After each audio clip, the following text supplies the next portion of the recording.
Dans les plis de leur dogme, ils ont la sombre nuit. Victor Hugo. Le dogme, du grec dogma, opinion, fléau de notre siècle, se déploie tel les criquets des 7 plaies d'Égypte. Et tout comme la Bible a ses apôtres, les dogmes idéologiques ont leurs fervents prédicateurs, leurs prosélytes assidus, prêts à tout pour imposer leurs pensées névrotiques et stériles. Car rien ne naît de ces nouvelles églises orthodoxes, si ce n'est l'augmentation d'entropie dans les esprits, tant chez les prédicateurs que chez leurs fervents adeptes, à peine capables de saisir le sens de la messe, se cantonnant à beugler Amen en chœur pour faire communion. Les prêcheurs ont au moins l'intelligence non négligeable de lire les fondements dogmatiques et de les incorporer. Rien de pire que de vomir une déglutition.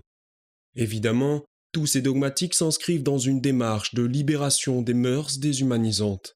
Quoi de plus persuasif que de revendiquer son inquisition comme profondément humaniste? Une propagande ne peut pas se dispenser de tronquer son image, de l'anoblir.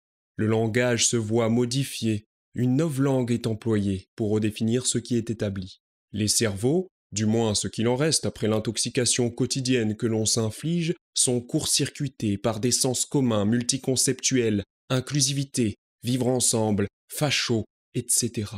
Il faut désormais ajouter les néologismes et les anglicismes pour dire la messe avec force. La stratégie est simple. Elle consiste à asséner coup sur coup.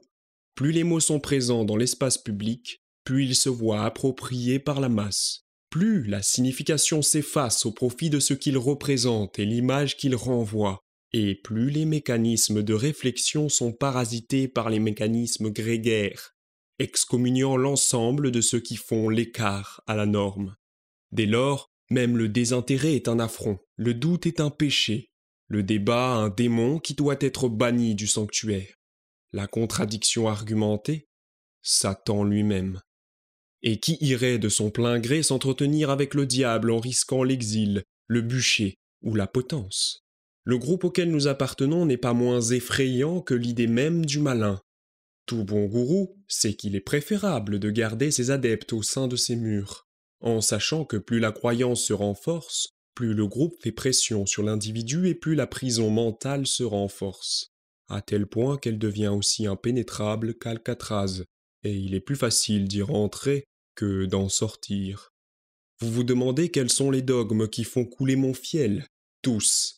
Dès lors qu'une opinion est affirmée comme incontestable et intangible, qu'elle ait une cohérence ou en revête simplement l'apparence, et que l'instinct grégaire prend le pas sur la raison, le bon sens et l'honnêteté intellectuelle, elle devient sectaire et dogmatique.